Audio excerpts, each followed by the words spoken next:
Hi everyone.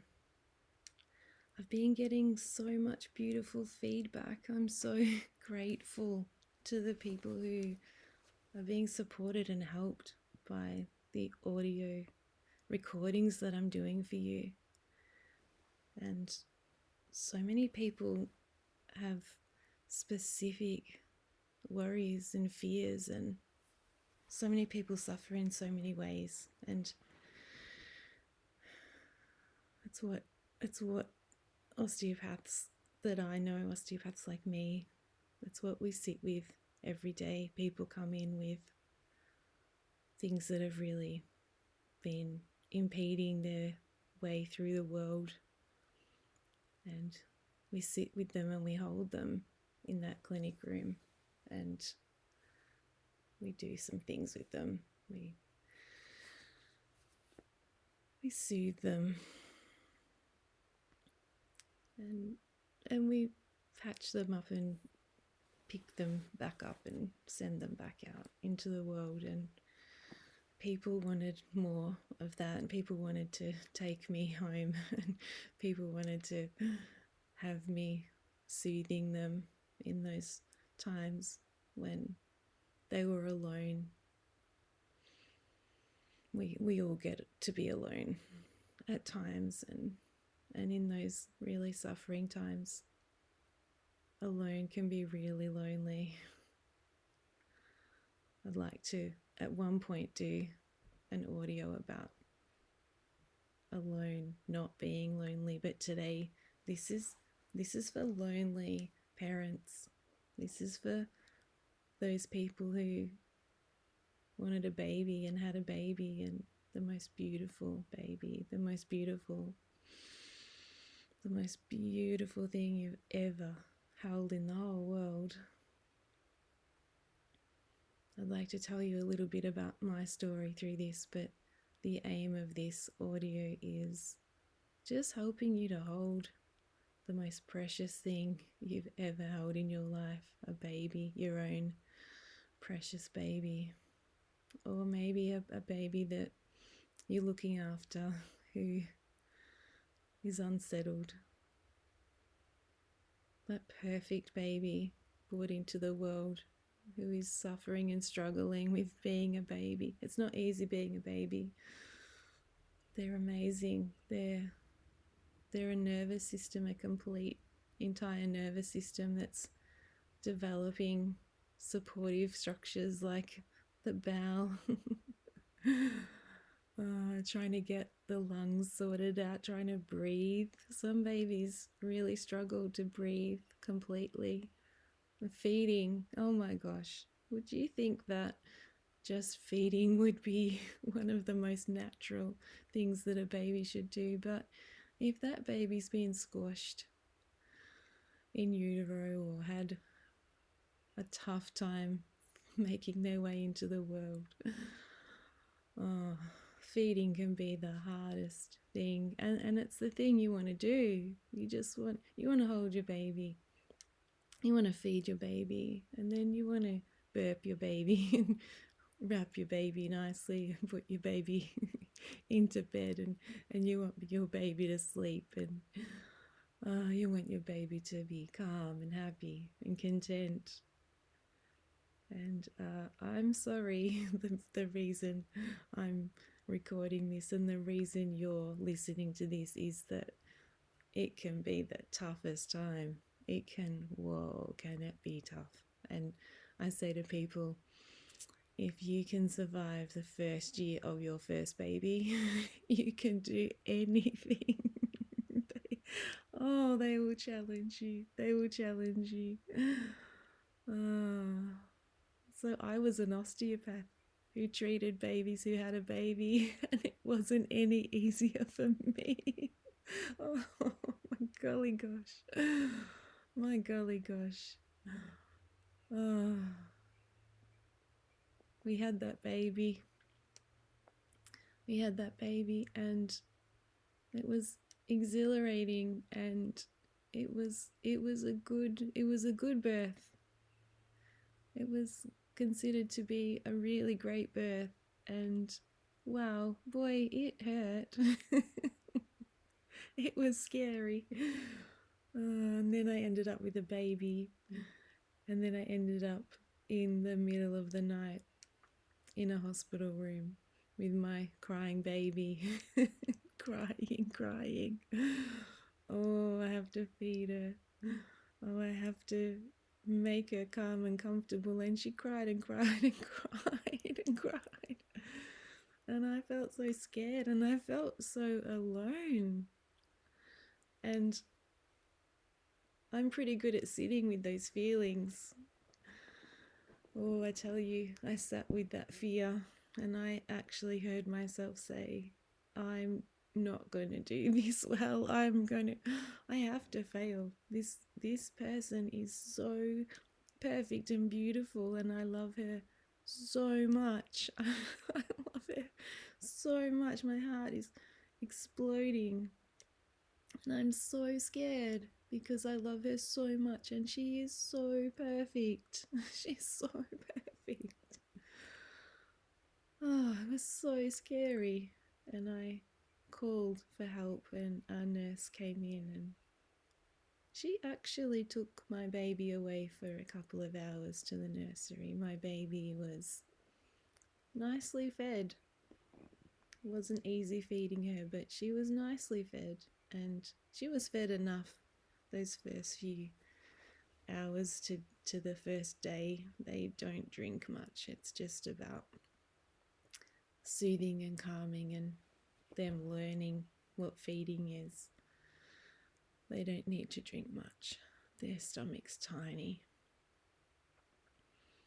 Yeah, their mouth's tiny and your boobs are big and swollen. It's a tough situation. And then you, however it happens, you end up at home and you end up with the baby that is there all the time with you and you are the baby's parent. And it's your job to keep them safe and keep them calm and keep them nourished, and it's your job. So I just wanted to tell you that you can do it, and I wanted to tell you that it may not be easy, but it's so rewarding. And I think the toughest times are the most rewarding. And I learned, I was scared. And I was scared of crying. Crying is horrible. Crying makes your boobs hurt. I don't know what it's like for dads. I'd love to know. I'm going to ask. I'm going to ask what it's like for dads. I know that my husband was so good at holding our babies and gently rocking, or we did a little bit of a, I'm going to do it now so my voice will vibrate. We did this movement. We just gave our body a little shake. It was pretty small, and we just lie there in a recliner chair that we had at the time. We would just be doing this little shaky holding the baby all night. And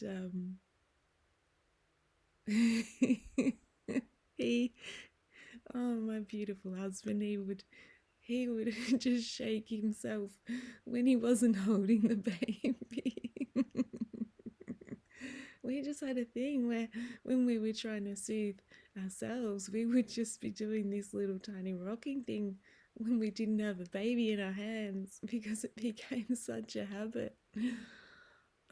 Because you can walk your hallway and walk your lounge room and walk your baby nursery and you can do all kinds of things, but today I'd like to encourage you to find stillness with your baby, even the crying, unsettled baby that has a wind, that is in pain, even that baby.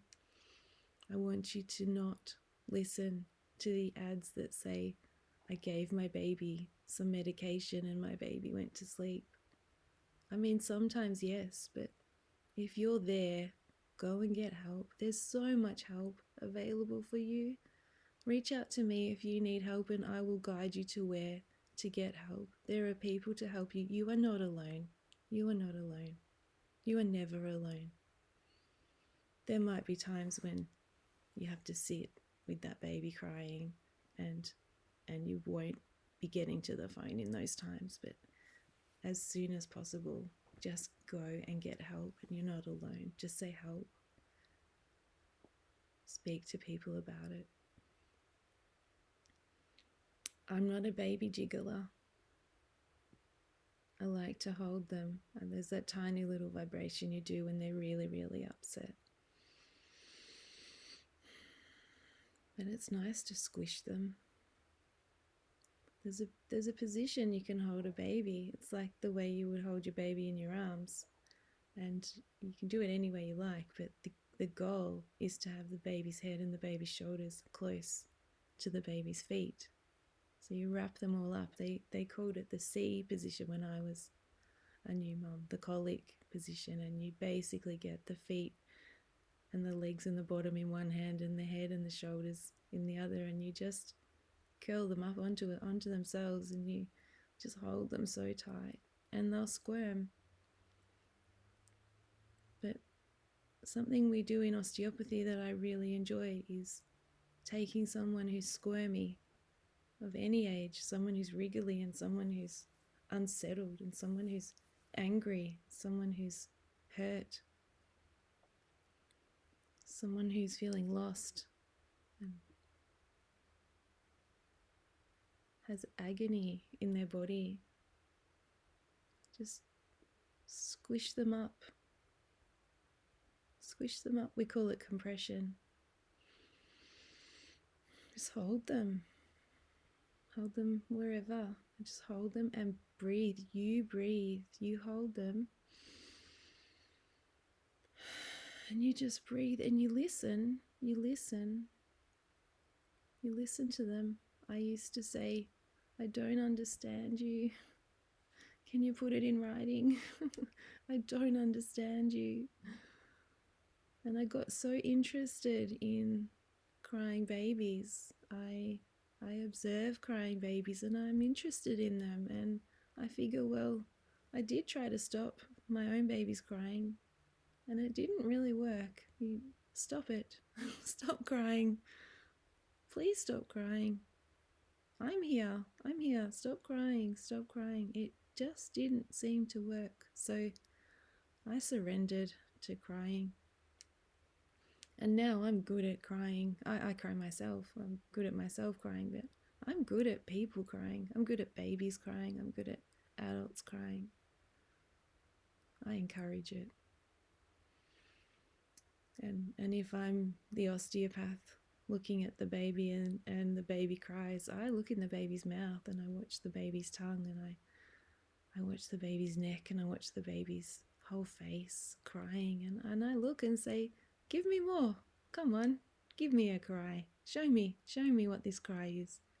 And you know, the really ironic thing is you don't want to stop your baby crying, because crying is a biological function. Crying is what that baby is doing. That baby is a very clever person. They will teach you the biggest lessons in your world. That baby, they will blow your world apart. They will become the most intelligent and interesting person you know when they are teenagers. Wow, they will blow your mind with their amazing intelligence, and it's in there as a baby. When I look back at video footage of my babies, they knew who they were back then. I just didn't know who they were. I knew a little bit about them, but I just look at what they were doing when they were tiny babies, and I look at them now as teenagers, and I think, you were already that. You were already here. You were so here. All I needed to do was surrender to you and sit with you and hold you. I've had the most distressed babies come in to see me at work. I had a lady throw a baby at me once and say, take it, take it. She was beside herself. She couldn't do it anymore. And I held her baby, and her baby cried, and I held until her baby was settled. And I treated the baby, but I gave the baby back to the mum and I said, there's some things going on for this baby. And I want you to just focus on the baby, sit with the baby, and the baby will probably cry a little bit. And that mum got home and rang. And she must have forgotten what I'd said because she said the baby's still crying. And I said, just please hold your baby. Just hold your crying baby. And if you can't hold your crying baby, that's actually so okay. It's so hard to hold a crying baby. It's so hard. I'm asking you to do the impossible. So just get help. Get someone to come over and hold your crying baby and go to bed and sleep if you can. Get someone to hop in bed with you and hold your baby. Get someone to hold you holding your baby. It's okay. It's the toughest thing. And as they get older, they get louder. Oh, I have a sick sense of humor. I'm so sorry, but when I do a house call to a new baby, the first baby, to a quiet house, the house that hasn't been babied yet, and hasn't been toddlered, and hasn't been teenagered, that house, so quiet, so well set up, so perfect, and then there's this crying baby, just ruining the atmosphere. If you're listening to this because you've got your first baby and your first baby's crying, then wait until you have a toddler and a crying baby. And I tell you, the baby is the calm one. The constipated, colicky, refluxy, hungry, tired baby is the quiet one in the house compared to the toddler. Oh, so we just have to accept the noise. Just accept the noise. It's okay. And just whatever you need to do to hold this baby, you'll be holding that baby when that baby's bigger and squirmier and angrier and noisier. Oh, and they can even be violent. Oh gosh, you got to hold them so tight when they're really, really angry or really, really distressed. You got to hold them. Oh, you've got to be so strong. But you can. And I'm going to ask you a question that I'm not going to answer straight away, but I wonder where we get the strength from. What are you thinking about that? I wonder where we get the strength to parent, to love this beautiful, amazing thing that we welcomed into the world. We were so excited. And here we are sitting with an unsettled baby that wants to sleep in its own time and wants to wake in its own time, and it's probably practicing being a teenager because they seem to really like to party in the middle of the night. They really do. Where do we get our strength? I want contact from you. I want to know that you're hearing me. It's so rewarding. I'm getting feedback. If you're brave, post publicly. Post a comment on the video on YouTube or Facebook or wherever you found me. Or just find me and contact me and ask me questions and give me feedback. And then there'll be more. There'll be more of this, more support for people. The place we get strength is in our heart. Our heart will soothe us when we don't think it can. It really will. Our mind will be racing. What can I do? What should I be doing? Is the baby clean and dry? Is the baby warm? The baby's still crying. I had a checklist because when I was panicking about the crying little beautiful baby I had a checklist. Okay, clean, dry, fed. What's next? Temperature. No temperature, just crying. crying and thrashing around, throwing the legs around, throwing the head around, and throwing the arms around. Just go into your heart and soothe your own mind. Go into your own heart, soothe your own mind. Make soothing sounds. Oh, it's okay. Soothe yourself. It's okay. It's okay. We've got this. I'm here. I'm here. I'm here. I'm here, little baby. I'm here myself. I'm here.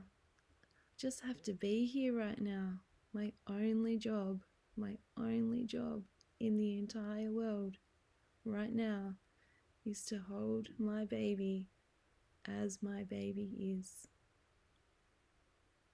As my baby is, accept my baby as my baby is. There's a phenomena when I'm treating people and I find a really tight muscle or a really tight joint in their body, and I find it and I hold it, and in my mind I'm sitting there holding this tension in this person. The really stubborn ones, they've been causing pain. The person's coming saying, "Oh, it's so sore," or really, really horrible. And I hold it and I close my eyes and I take a breath and I say to that part of the body, I actually say it in my mind, I say, "I'm here and I'm not asking you to change. I'm just here observing you as you are." And you know that funny tense part in that person's body most of the time says, "Ah," it just lets go. It's such a funny phenomena. Makes my job so easy. I stumbled upon it. I'm not a genius reverse psychologist.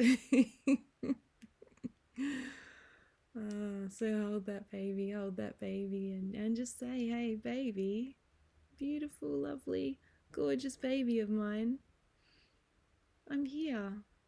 I love you. I love you. Your love won't stop them crying. It never will. Not when they're older. It never will stop them crying. But you know, if they cry to you, wow, you've achieved great parenting. If you have a teenager that comes to you and you can hold them tight and they cry, that cry that they did when they were a baby, you have achieved greatness. You are that safe, welcoming space. You're not judging them for crying. You're accepting it. They're in pain.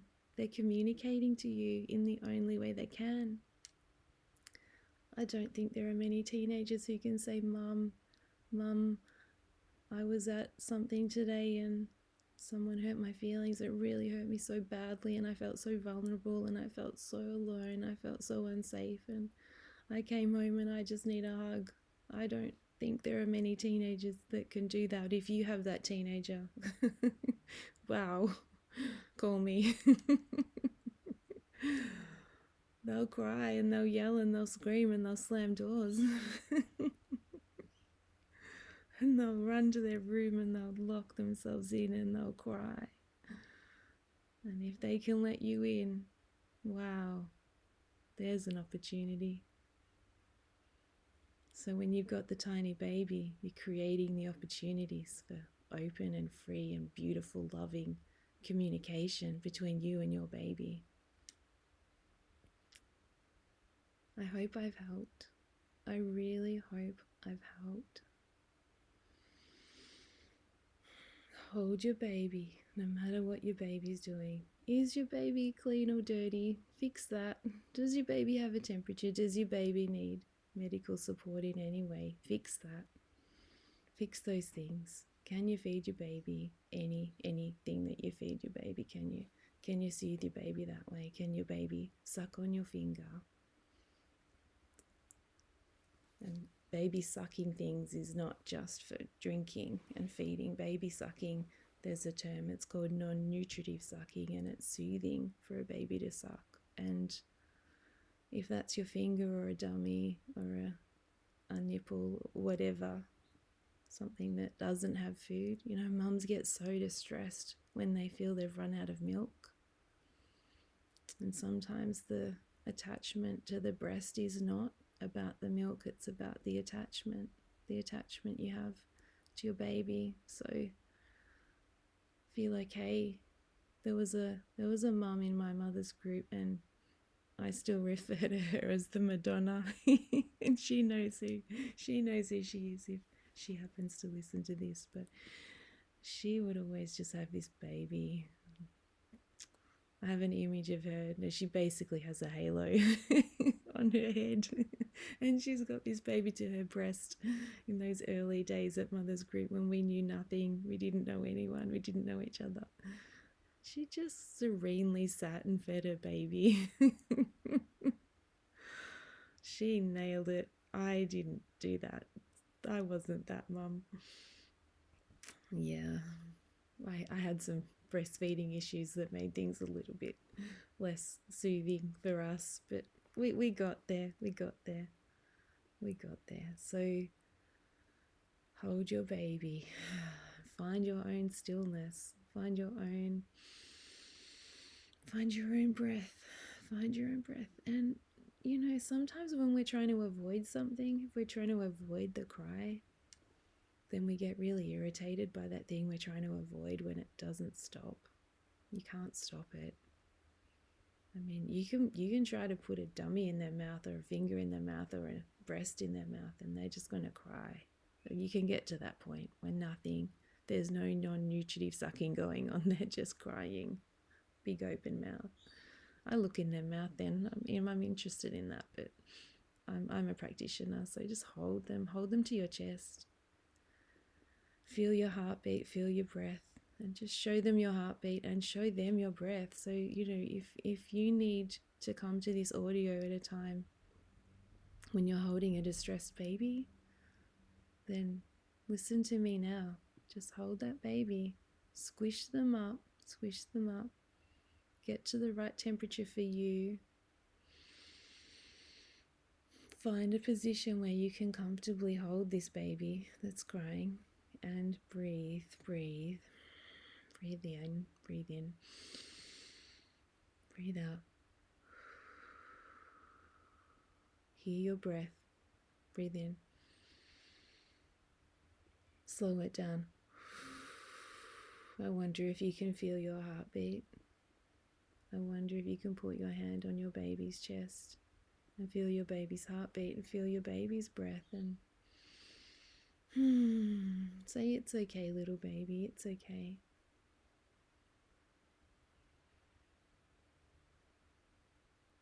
I hope this really helps you.